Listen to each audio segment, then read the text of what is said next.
Okay, I want to welcome everyone who was able to join us today, as well as anyone that's watching the replay. We're going to try to keep this to about a half hour or so. We have Nate on from the Neutral. He's going to go through a deck that we have put together regarding the Edison project. This is a project that we've been talking to clients about for about a year now. So we do have clients on here or that will be watching this that have an investment already in this. And we have a good amount of people that are joining us that are interested in the Edison project as a real estate private investment alternative. And Eric is a financial advisor who I've known for, I don't know, probably 10 or 15 years. And Eric is very active with the Neutral, has been working with them for an even longer time. We like this asset class and we like this project for a whole host of reasons, which we'll get into and we'll also summarize in the end. But I want to give this over to Nate and have Nate kind of go through some of the details of this, why Neutral, why this project is exciting and is beneficial for our clients, and why we chose to use this when looking at all different real estate projects that are out there and opportunities. We chose this as something to push out and get our clients involved with because the benefits and the upside potential. So Nate, if you have a screen share, I'll let you take that over. Yeah, thanks for having us here, Dave. Excited to present and kind of show everyone what we're doing at Neutral. Eric's also here, who's one of our board members, and he's also a financial advisor. But just to give you a little background quickly on Neutral, we're a vertically integrated real estate developer based in Madison, Wisconsin, and with an office in San Francisco. And really our core thesis is how do we deliver differentiated multifamily assets to the Midwest region?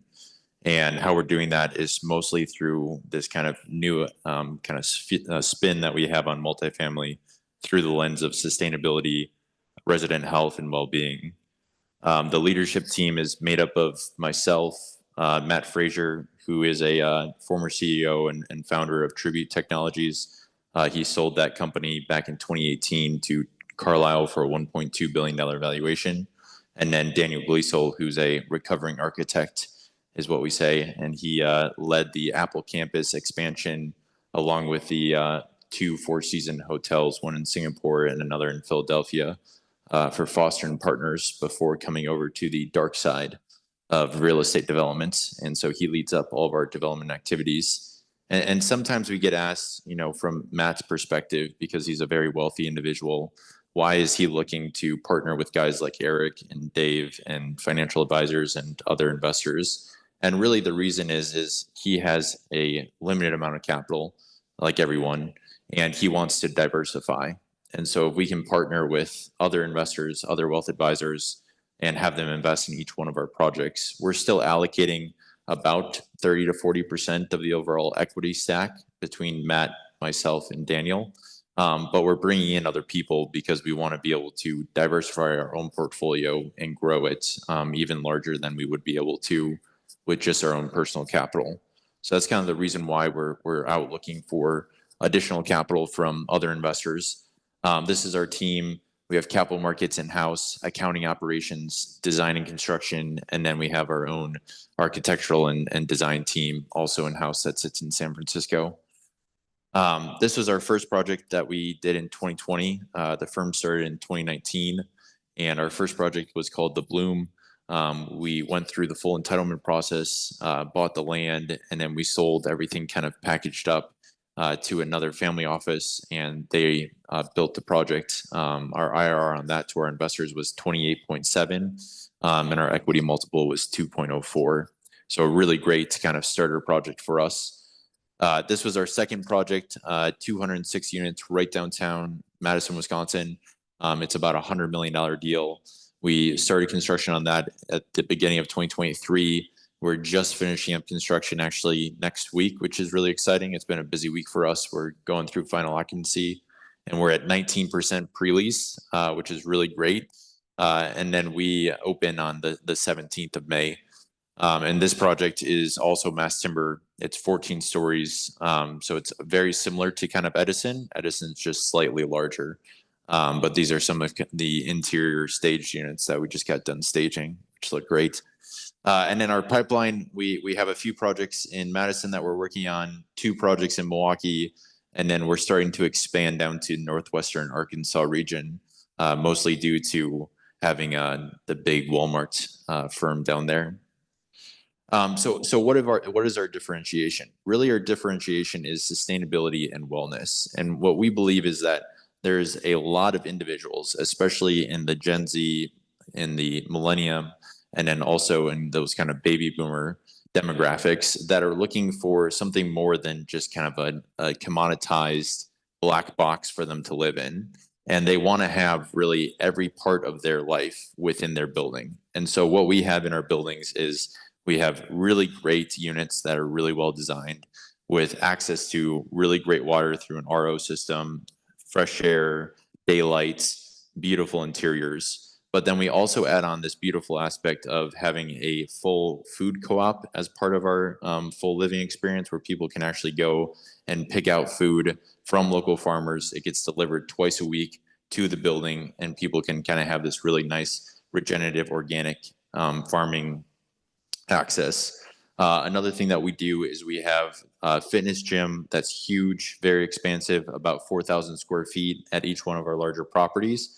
And then we also have a clinic on site where people can kind of focus on their longevity program and health programs. And we really think that if someone's able to kind of encompass all their daily activities that they do outside of work within their home, that makes our assets really, really sticky.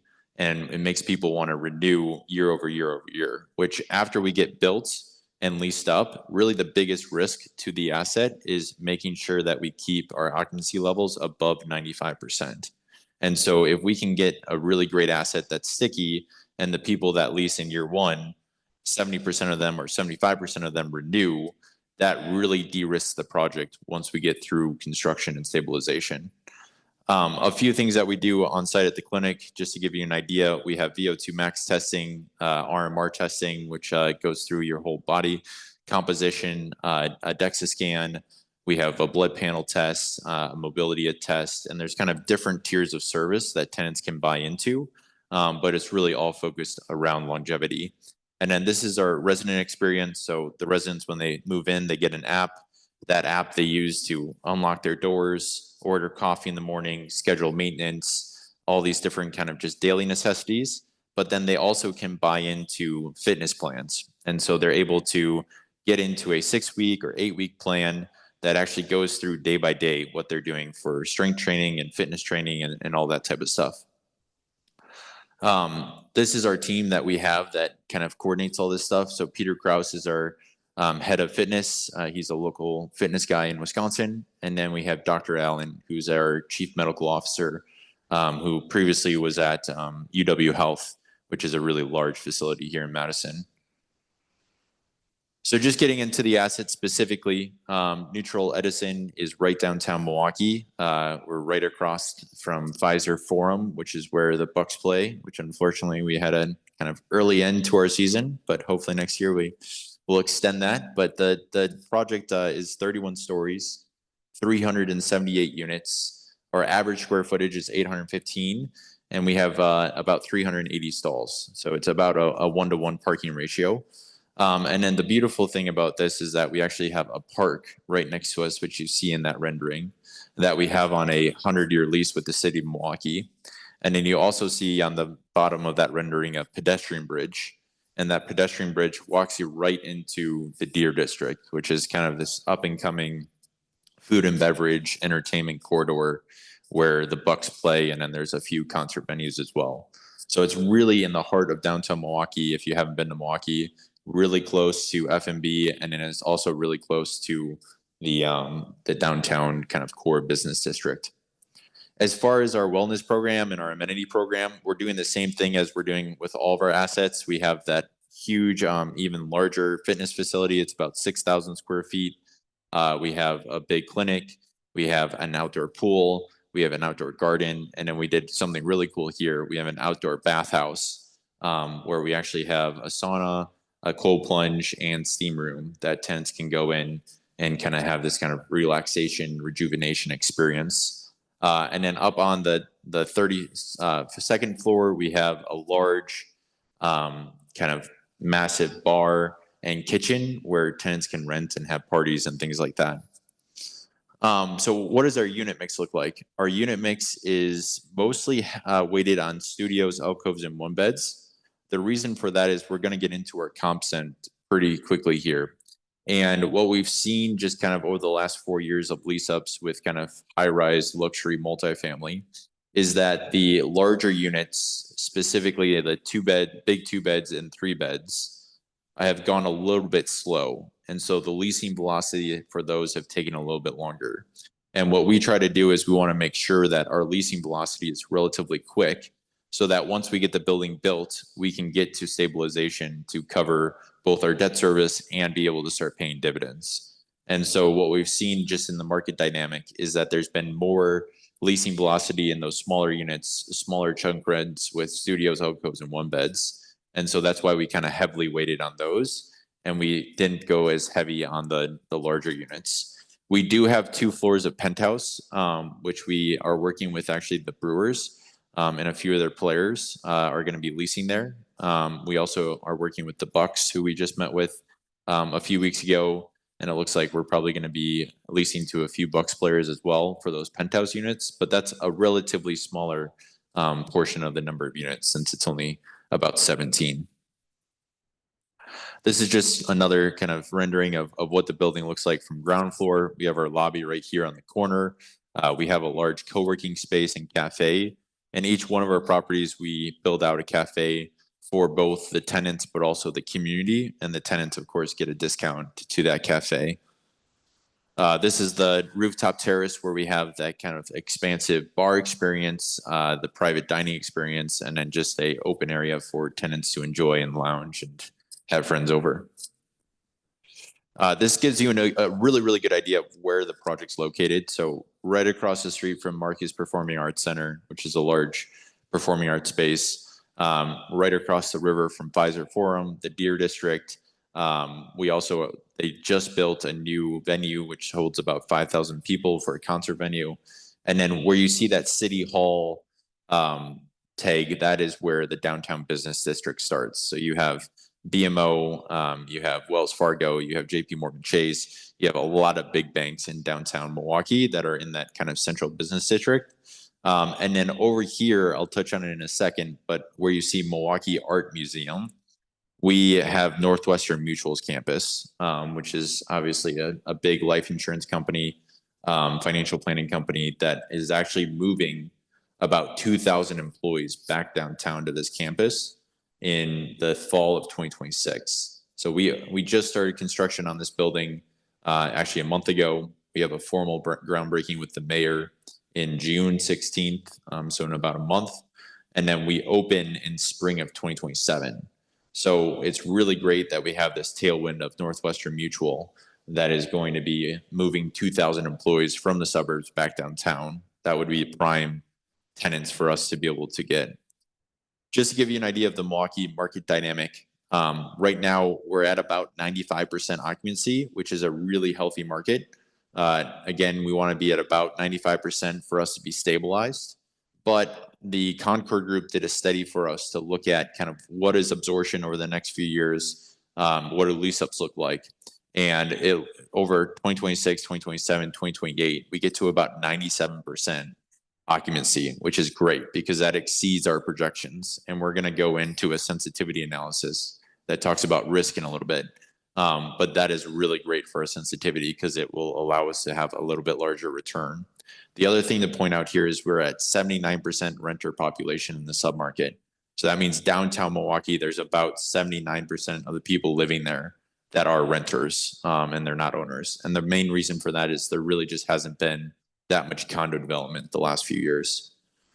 These are just a few of the different employers that have moved their campuses back downtown from the suburbs in the past few years. The 2 big ones to point out is Pfizer, moved 1,000 employees back downtown Milwaukee, and then Northwestern Mutual moved 2,000 employees in 2026.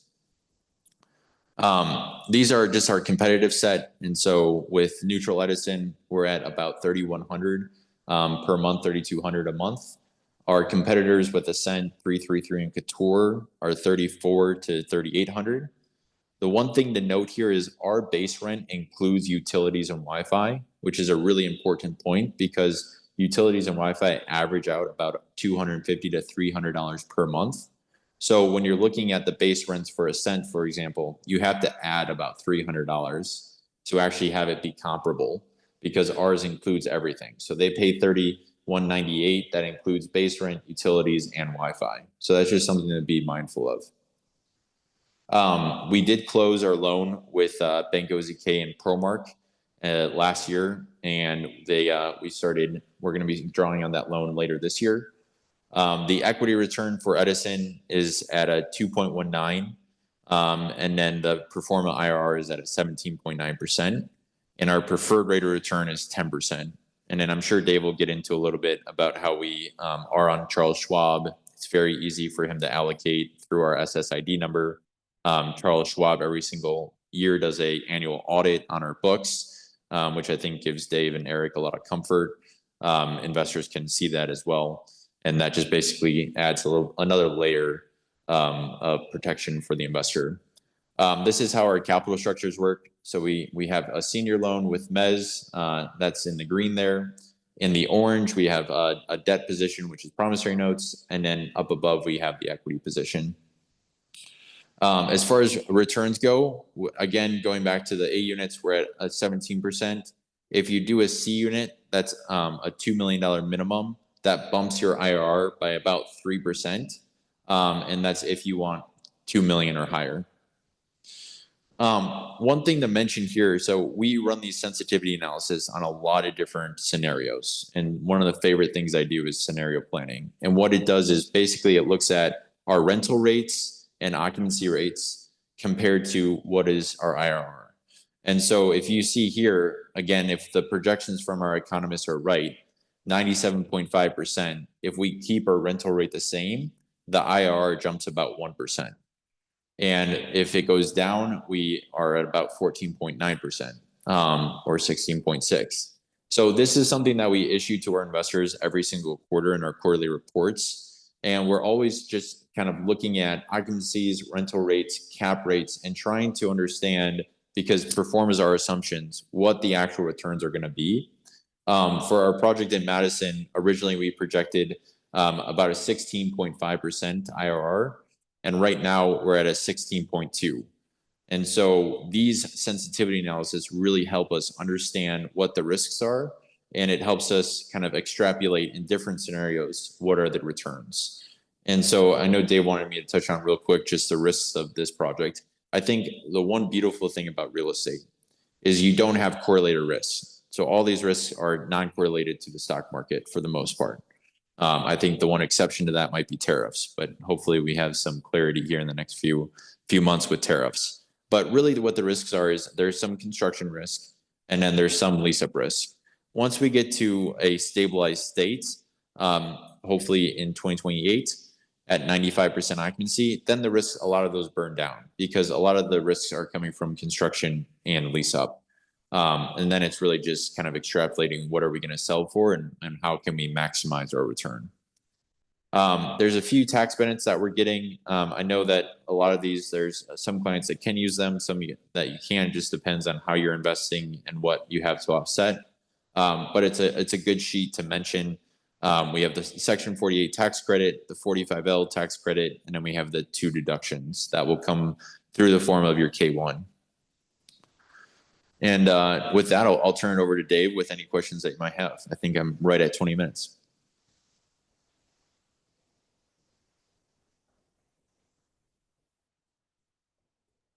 Thanks, Nate. I was trying to unmute.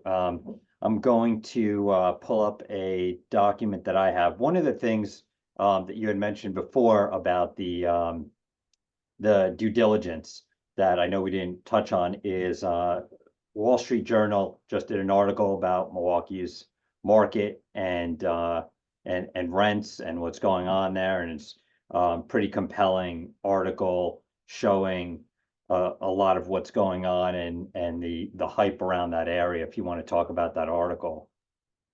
Yeah, I mean, I think the article is indicative of what we've seen in our market studies and what we're seeing on the ground.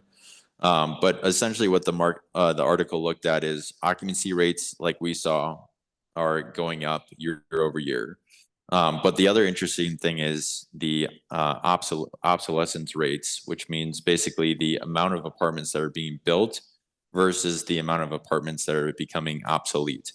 And so that rate of apartments that are being built versus obsolete is actually at about zero, which is not typical. Like Austin, if you look at Austin, Austin's way higher. I don't know the exact number, but I think the article mentioned it was at like 20 or 30%. So basically, for every single apartment that's being built, there is basically 30% that are going obsolete, that are being basically demoed, right? And so because when we build apartments, we typically demo old ones. The interesting dynamic in Milwaukee is that we're not building apartments at the same rate that we're demoing the old ones. And so I think that's what that's going to make is for a very narrow supply and demand curve over the next probably 4 to 5 years, which is kind of what we're projecting here between 2024 and 2027. And so if we can get above 95%, for us, that's gravy because in our performa, we're projecting just a flat 25, 95%. So I think that's a really interesting dynamic that's going on. The other interesting dynamic, Dave, if I can touch on it real quick, is in downtown Milwaukee, the lease ups have gone really, really well. And so year over year, there's been about 4 different projects the last 5 years that have gotten delivered. And every single time we look at absorption rates, which basically just means the amount of units that get delivered per month. And every single lease up, they've increased about 15%. So the first lease up, they were at about 10 units per month. The next lease up, 15% higher, 15% higher, 15% higher. And that's happened every single lease up for the last 4 high-rise luxury buildings. So that's a really interesting fact as well, because I think that allows us to get leased faster, which of course allows us to get stabilization faster, which allows us to get to returns faster. Great. I'm going to go through a quick document that I put together on some stuff regarding the investment. Um, and the, going through this with clients, just want anyone that's watching this to know whether you're in it or looking at it, this is a appreciation strategy. It's for growth, not really for income. I know we didn't discuss it, but the goal is for this building to be sold after it's fully built and not hold on to it and collect income and leases. It's to get the large payout from that appreciation. From a time frame standpoint, I know that we have a 5-year time frame on this, and if returns are not met, that income that's generated will start, or capital will start, and dividends and interest would ideally start to come back to investors in return, some type of check or dividend in some way. Correct? Yep. And Dave, just to point out, in our private placement memorandum, we do have a provision in there that at 5 years, we bring all the members into a room or send them a notice that allows them to vote to decide if we hold or if we sell. And if 51% of the members say, "Hey, we want to sell," then we get out. If 51% say, "Hey, we want to stay in," then we stay in for another 2 years, and we have that same vote. And then that vote occurs every 2 years until we sell. And so that's just an important point to mention here. Yep. And from a due diligence standpoint, you mentioned Schwab. You have to do a lot of work and a lot of due diligence to get on that Schwab platform for us to be able to offer this to clients, to get clients in it. So there was an extensive vetting process. And also, it's important to note, because we looked at this, the neutral has outsourced a lot of the scenario type uh, pro formas to other companies and auditors and accounting firms. So there's a lot behind this, and that needed to get done in order for the banks to give such a large bridge loan. The minimum right now on the slide deck shows 25,000. It used to be higher. it's been brought down because that loan was secured. And from what my understanding is, this will probably be, you'll probably be fully funded or close this deal out in by the end of the year or before. Yep. Yeah. Our goal is that we close it out by the end of Q3 or early Q4 of 2025. And any investor that is already in this is getting additional interest or additional return because of the timing that they went in.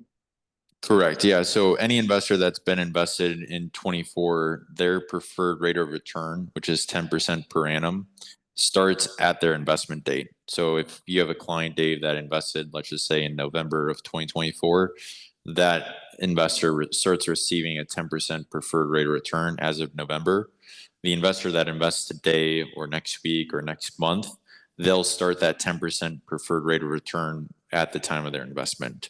So that's the difference between kind of people who invest in 2024 and people who invest now. And that's probably another reason why it's good to get in soon.